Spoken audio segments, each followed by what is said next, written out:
Hello and welcome into another episode of Locked On Wolves. Today on the show, the first 3 days of the FIBA World Cup are in the books. Team USA has played once. They've won once. Karl-Anthony Towns has won 2 games. We'll talk about Cat's performances so far, how Ant played in Team USA's win, and also the struggles for other Timberwolves players, namely Rudy Gobert and Kyle Anderson, thus far at the FIBA World Cup. It's all coming to the show. Welcome in. You are Locked On Wolves. You are Locked On Timberwolves, your daily Minnesota Timberwolves podcast. Part of the Locked On Podcast Network. Your team every day.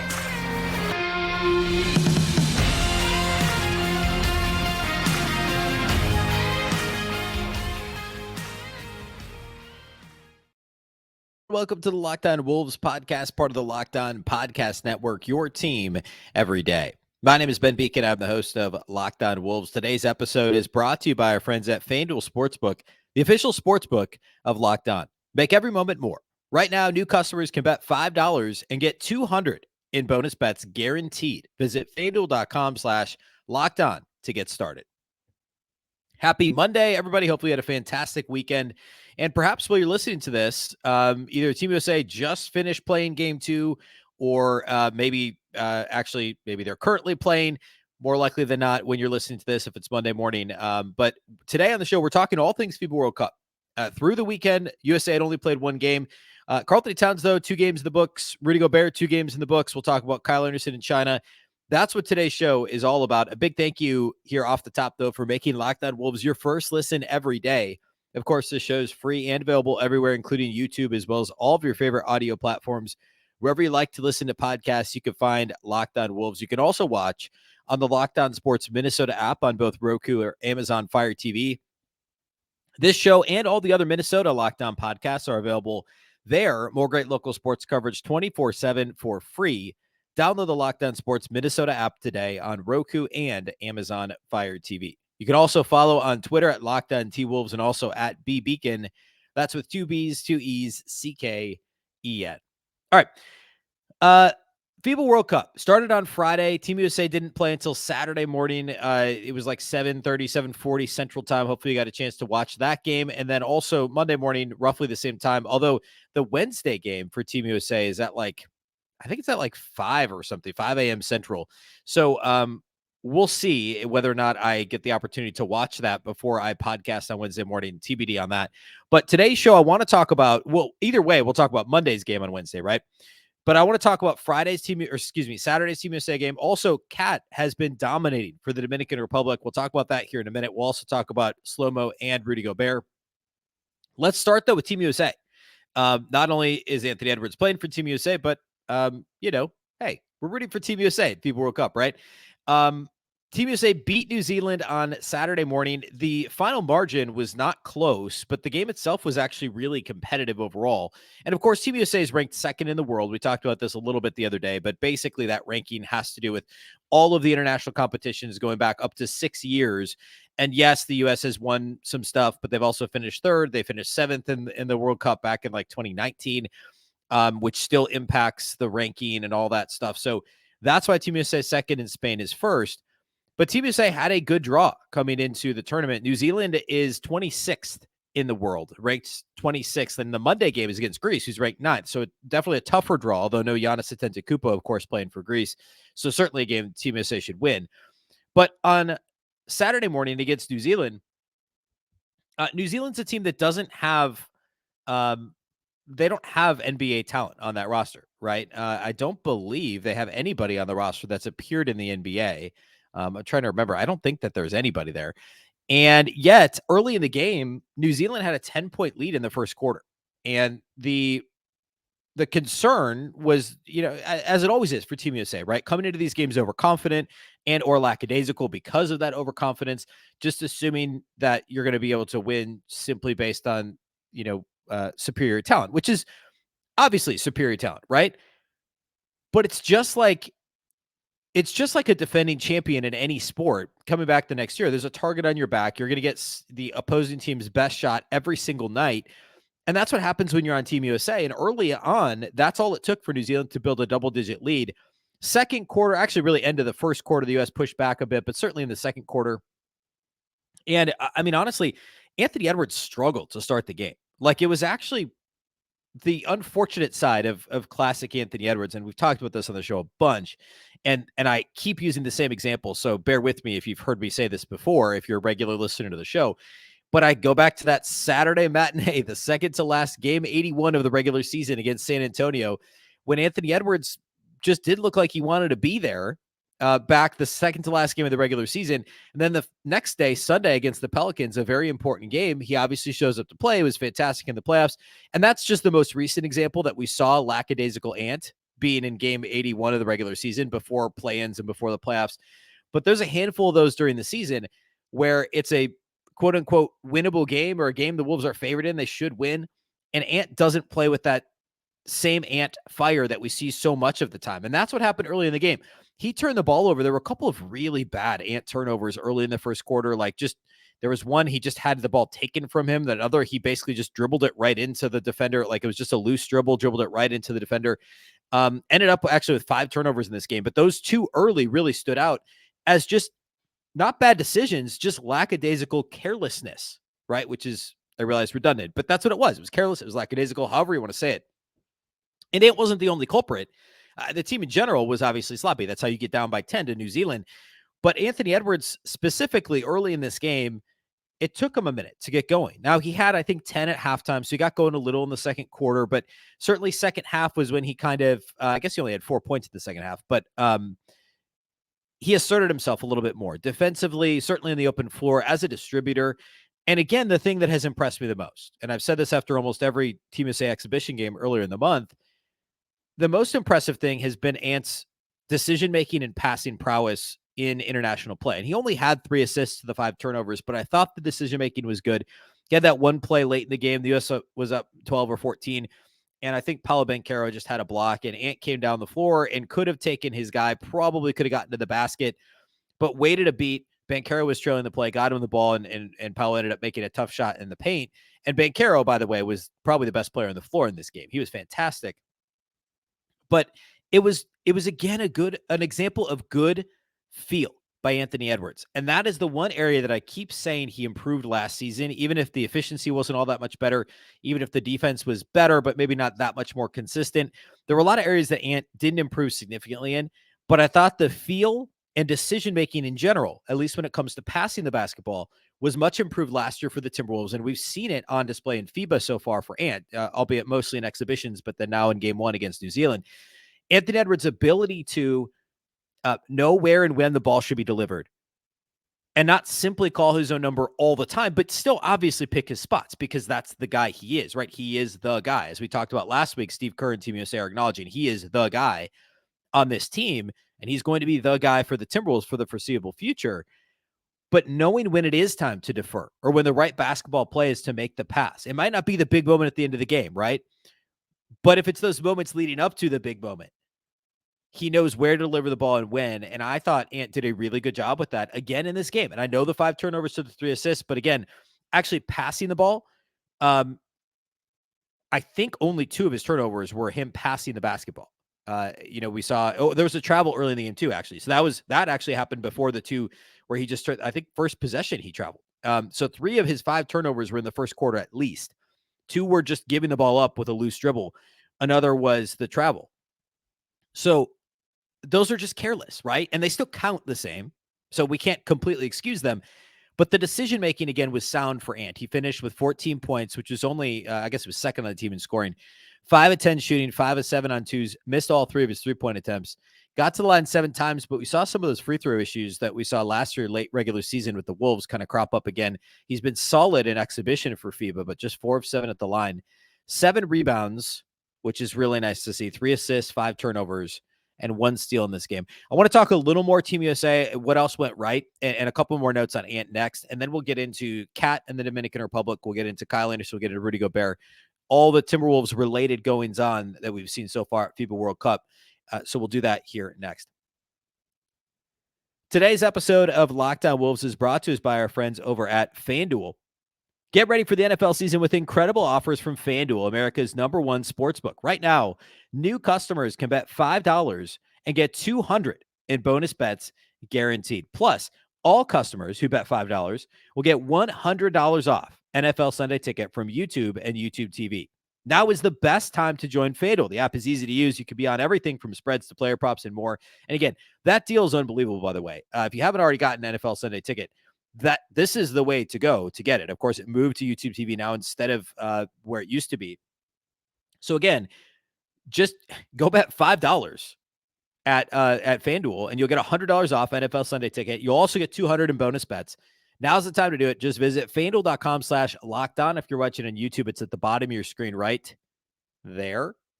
The app is easy to use. You could be on everything, again, from spreads to player props and more over at FanDuel. FanDuel.com/lockedon. Kick off the NFL season with an offer that you don't want to miss. FanDuel, official partner of the NFL.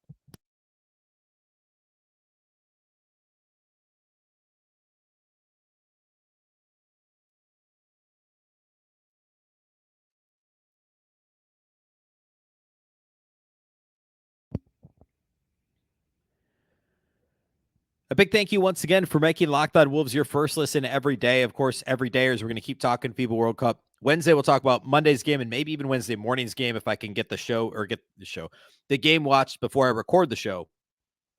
But we'll talk lots more FIBA. There's also been some interesting stuff at ESPN about, like, Kevin Pelton had an article about how would this Team USA do as like an NBA team if this was a 12-man roster in the NBA. That's kind of fun. So I want to talk about that a little bit Wednesday, unless something crazy happens that we have to really break down with Team USA. But some of that stuff kind of on my radar here for the rest of the week. So lots of FIBA World Cup talk. It is indeed that time of year. All right. Let's keep talking Team USA. A couple more Ant notes. So I mentioned his line, the 7 rebounds. He was aggressive on the glass. And I don't know how much of this is strategy-wise. I think I need to pay a little more, have a closer eye toward what Team USA's strategy is on the glass. But, I mean, they obviously bigger than New Zealand, even playing small as they do, but we're a +8 on the glass, 41-33 over New Zealand rebounding-wise, but only 5 offensive rebounds. And in addition to the bigs, I mean, Anthony Edwards led Team USA in rebounds. He had 7 boards. Nobody else had more than 4. That were actually, according to this box score, which found out during the exhibition season weren't always accurate. But I think now that we're out of exhibitions, this is going to be more accurate. There were 6 players on Team USA that had exactly 4 rebounds. Ant was the only one with more. He had 7 boards in 24 minutes, tied for basically the team lead in minutes. I guess he played about a minute less than Jalen Brunson. But the activity on the glass and in the open floor, loose balls, 50-50 balls, Ant seemed to be a little more aggressive in this game than he is in the average Timberwolves game. And again, that's just one area where he needs to clean it up a little bit. But that was encouraging to see. I thought he was really, really solid in that regard in this game. As far as the rest of Team USA, I mentioned this earlier. Paolo Banchero was really good. And if you listen to this show, if you've been listening for over a year, I didn't talk a whole lot about the draft last year because the Timberwolves weren't a factor early in the lottery, obviously. But of course, that was the draft where they picked Walker Kessler late, but I was a little lower on Paolo Banchero coming into the draft, coming out of the college season than a lot of people were. And obviously he won Rookie of the Year. I wouldn't have voted for him for Rookie of the Year, but I understand why he did. He's extremely talented, obviously, but he was really good in this game. The touch that he showed both in the paint and outside the paint, knocked down a couple of threes. One was a straight heat check opportunity. But the activity level, the feel for where to be on the floor, the work as a trailer, defensively, he was solid. He had 4 blocks. Again, just a much bigger, more athletic team USA is versus New Zealand, obviously. But I was very impressed by Banchero. He was probably the best player on the floor in general in this game. Jaren Jackson, by the way, was also really good. Had 12 points, only played 16 minutes. He was in foul trouble, which is part of the reason that there was just more opportunities for Banchero to be effective. But Jaren Jackson had 4 boards and 12 points in just 16 minutes. Again, foul trouble. But the size advantage for Team USA was huge. I would say next to Banchero, Austin Reaves was actually really good. I think at times in the exhibition season, he pressed a bit too much off the bench. Oftentimes, Austin Reaves is coming into the game for Ant, and then Ant comes back and plays limited minutes with Austin Reaves. But essentially, Reaves is playing the Ant role off the bench, where he's kind of orchestrating that sort of second unit for Team USA. He had 12 points. Austin Reaves did on 4 of 6 shooting, knocked down both of his 3-point attempts, a couple of rebounds, 6 assists to only 1 turnover, and 3 steals for Austin Reaves. Defensively, he was very good in this game. But he's been really, really strong for Team USA, and I thought he had a great game. So Banchero, Reaves, if I was doing studs and duds like I do for Timberwolves games, I'd say Banchero, Reaves, and probably still Anthony Edwards would be the studs in this game. Tyrese Halliburton had a couple good moments too. Duds, I mean, Jaren Jackson played really well, so it's tough to get too upset about what he brought to the table, even though he had the foul trouble. Really none. I mean, like Brandon Ingram in general has been a little bit disappointing to me. He only had one bucket in this game, and it's like when the ball gets to him, he kind of forces things. There's probably going to be a game upcoming where he has a strong performance and kind of helps carry the team. That would be my guess. But in general, he has been a little bit underwhelming thus far in international play for me. Would be Brandon Ingram. But anyway, Team USA has again, maybe it just happened if you're listening to this midday Monday or something. But Greece on Monday, which is the most difficult, should be the most difficult game in Team USA's pool. And then Wednesday, I believe, would be Jordan before moving on to the next round, I guess. And real quickly, just to be clear what this is the top two teams from each group. And again, point differential matters, or I think it's points scored, maybe not technically differential. The top two teams from the group advance, and then they're essentially regrouped, and then they're in another group of four, and each team will play against the two teams they haven't faced already. And then after that, then you advance into what becomes ultimately the semifinals into the medal round. So still after the Jordan game Wednesday, assuming USA beats Greece and Jordan, I don't really want to assume that, but for the sake of this discussion, let's do that. Then they'll have two more games that they'll have to win before they advance into like the real kind of tournament portion where essentially teams are kind of reseeded as you move into semifinals and then the medal round. So speaking of, though, the Dominican Republic now knows it'll be part of this next, no matter what happens in game 3, they'll be part of the second grouping, if you will. The Dominican beat the Philippines on Friday. And I when I was recording Friday's show, it was actually during the game. So I was kind of score updating during Friday's show. But the Dominican Republic and Karl-Anthony Towns defeated Philippines and Jordan Clarkson. It was close. They only ended up winning by 6. And the Dominican is ranked 23rd in the world. The Philippines were 40th coming into the tournament. So it shouldn't have been that close. But Jordan Clarkson really giving a bump to the Philippines. And Karl-Anthony Towns was really good. He struggled from the field on Friday, but he got to the line 16 times. He had 26 points, 10 rebounds in Friday's win over the Philippines. Only 5 of 16 from the field and 1 of 5 from three-point range. But he was 15 of 16 at the free throw line. And again, 10 boards, no assists, and he did have 5 turnovers. So it was a little bit of an up and down game, but he played 35 minutes and really, really led the way for the Dominican Republic. Again, they only have one other player with NBA experience, and Lester Quinones of the Warriors. Nobody else is an NBA player or has NBA experience. So a big win on Friday for the Dominican. And then on Sunday, the Dominican Republic came out and beat Italy, which was their most challenging test. Obviously, Italy's ranked 10th in the world and does have guys who, NBA caliber talent on the team. I don't believe they have anyone. Oh, besides Spagnola, obviously, who I guess technically doesn't have NBA experience either. But Matteo Spagnola of the Wolves is on Italy. Of course, second round pick a couple of years ago. He only played 8 minutes in the game against the Dominican, but I don't think there's anyone else that actually has NBA experience on that roster. But anyways, the Dominican Republic won by 5. Cat played much better. He had 24 points, 11 rebounds, 5 assists to 3 turnovers in that game. Shot 7 of 15 overall, 4 of 9 from outside the arc, 6 of 8 at the line. Again, aggressive, getting to the free throw line. And this was actually really a mix. Like, Cat did a little bit of everything in this game.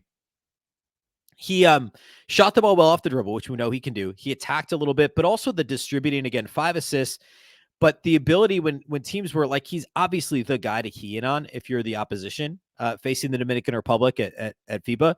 But when teams were crashing him with double teams, he was making the right decisions, which we saw a lot more of last year before he was injured and a little bit towards the end of the year, where Cat is just more comfortable passing the ball than he was even just a couple of years ago. Like, he's not doing the crazy softball passes underhand to the opposite corner. He's not like, some of the passes are wow passes. They're not like, again, I hesitate to even bring this. They're not Nikola Jokic passes, right? But some of them are impressive. Like, they're the right read and they're a good pass. And I think he's gone from overrated as a passer, and people are like, oh, he's a big man that can pass. But then, he had those turnover issues. I think he's a little bit underrated as a passer now. Like, picking his spots, making the right reads. That stuff is happening more frequently for Cat, both in the NBA and then so far in this tournament. And also scoring. Like, he needs to be their leading scorer. He tied with Andres Feliz with 24 points to lead the team in scoring, but of course he led them in rebounding with 11. It was second in assists, tied for second in assists with the 5. So now the Dominican is 2-0. And they have a winnable game obviously winnable against number 41 Angola. Of course, we don't want to chalk that one up too early. They play Tuesday. So we'll talk about that on Wednesday's show. And if they go 3-0, like, they're going to be in really good shape moving into that next round. They'll likely play Serbia in the next round. If I'm reading the pool draws, the groups correctly, I believe they'll play Serbia. And we'll talk about China here in a second, but they probably won't play China given how things started for China. All that to say, like, Cat is doing what he's got to do, and good on Cat for playing as well as he has here early in the tournament. All right, let's update on Rudy Gobert. Less positive update, and then also Kyle Anderson. We'll do that here next.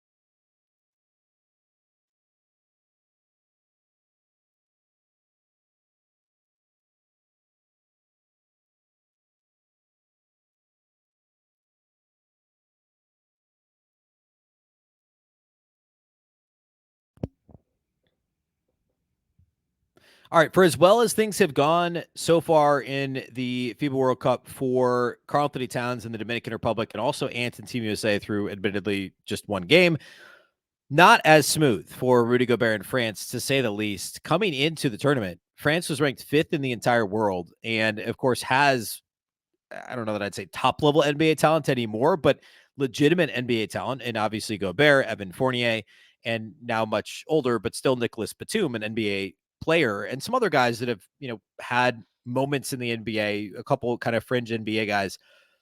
And they lost in game 1 to Canada. They were blown out by 30 points to Nickeil Alexander-Walker. I forgot to mention him earlier, but blown out by Nickeil Alexander-Walker, Shai Gilgeous-Alexander in Canada by 30 in the first game. In that game, Rudy Gobert had 8 points and 9 rebounds, 4 of 9 shooting. He only had 1 block shot, committed 4 turnovers, and was a minus 17 in a 30-point loss. Played 27 minutes, which is the second most of anybody on the French roster. And I guess I'll also talk about Canada as long as we're here. But Canada's really good, right? Like, they have a stacked roster. The Dominican beat them in an exhibition game. Cat and the Dominican did. But here in pool play, Canada, like, they should be very comfortable, moving forward. They've got a really stacked roster. Shai Gilgeous-Alexander, Kelly Olynyk, Dylan Brooks, Dwight Powell's on that team, RJ Barrett. Nickeil Alexander-Walker was actually tied for 3rd in scoring in that win over France. He had 12 points, had 4 of 9 shooting, knocked down 4 3-pointers, had a couple of assists and a couple of rebounds. And actually, Canada, by the way, while we're on the topic, Nickeil Alexander-Walker hit 4 threes in their win over Lebanon too. So they beat Lebanon by 55, and they beat France by 30. So Canada looks really good, and Alexander-Walker has 8 total made threes through the 2 games, and he's obviously a big part of Canada's attack. So keep an eye on Canada. They are ranked I think they're in the top 10. Oh no, they're 15th. They're 15th internationally. That ranking is going to go up after FIBA. And Nickeil Alexander-Walker has been fantastic. But anyway, France lost to Canada by 30. And then they took on Latvia on Sunday morning and lost by a bucket. It came down to the end. France missed a potential game-winning 3. They kind of ignored. I mean, Rudy wasn't completely open, but he was kind of open under the hoop. Didn't get the ball to him. In fact, Rudy Gobert attempted exactly 1 shot in the loss to Latvia, which effectively, I don't think it officially eliminates France from the tournament overall, but they obviously can't medal anymore, losing their first 2 games, because at best they'll be 1-2 in pool play, right? So they obviously can't advance. Gobert had 1 shot attempt, and it was a dunk with like 3 or 4 minutes left, and that was the last bucket of the game for France. Rudy had 9 points, 7 of 8 at the line, but just 1 of 1 from the field. 7 boards. He had 3 steals. He had 2 blocks. He also committed 4 fouls and was a -5 in 26 minutes. Led the team in minutes, was second in minutes to Batum. Nope, third in minutes to Batum and Fournier. Fournier had 27 in the loss. Batum had 13. And just a really disappointing showing for France and for Rudy Gobert. It's hard to kind of understate how bad it is. Like, Latvia, like, good for them, obviously. Latvia is ranked 29th. Like, it's one thing to lose to Canada, who's good, but Latvia is 29th in the world. Now they take on Lebanon in a game that frankly doesn't matter really, other than pride. And that's just a tough tournament for Rudy Gobert and for France.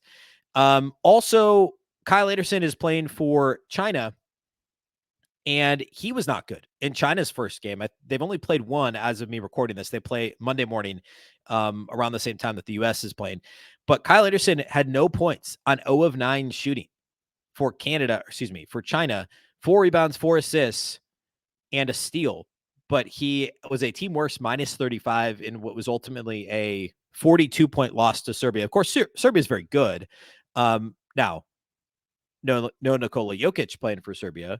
And Serbia is ranked 6th in the world, but no Jokic. They do have Nikola Jovic, of course, of the Heat. They've got a couple other guys that are kind of NBA caliber talents. They're a very good team, but they beat China by 42. Kyle Anderson went scoreless in his Team China debut. So not a great start to the tournament for Kyle Anderson. Not a great start to the tournament for Rudy Gobert. That kind of like 2 lows, right? Like really, really bad for those guys. Nickeil Alexander-Walker in Canada 2-0. Anthony Edwards in Team USA 1-0. And Karl-Anthony Towns, the Dominican 2-0. We're going to have a lot of Timberwolves guys to talk about as this tournament moves forward. So really good start for all of them and fun to see. And again, we'll talk Team USA. We'll talk whatever happens in game 2 for Kyle Anderson in China on Monday as well. That will all be on Wednesday's show. And then also if I'm able to see the Team USA game before the show Wednesday, we'll talk about that too. But an exciting week, lots of good basketball being played. And of course it gets more competitive as it goes. And Team USA really has no excuse to not, make it to the final rounds, I guess the medal round and really to the championship game. So we'll see how all that shakes out. All right, that's all we got for you today here on the show. A big thank you for making Locked On Wolves your first listen every day. Of course, like I said, we'll be back Wednesday. We're still Monday, Wednesday, Friday right now. We'll go back to daily at some point in September. So make sure to tune back in on Wednesday. Of course, you can watch on YouTube. You can listen wherever you like to listen to podcasts. You can also watch on the Locked On Sports Minnesota app on both Roku and Amazon Fire TV. And you can follow on Twitter at Locked On T-Wolves and also at Beecken with 2 B's, 2 E's, CKEN. Of course, the Locked On Wolves podcast is part of the Locked On Podcast Network. Remember, the Locked On Network is your local experts on all the biggest stories. Once again, I'm Ben Beecken. This is the Locked On Wolves podcast, and we'll catch you next time.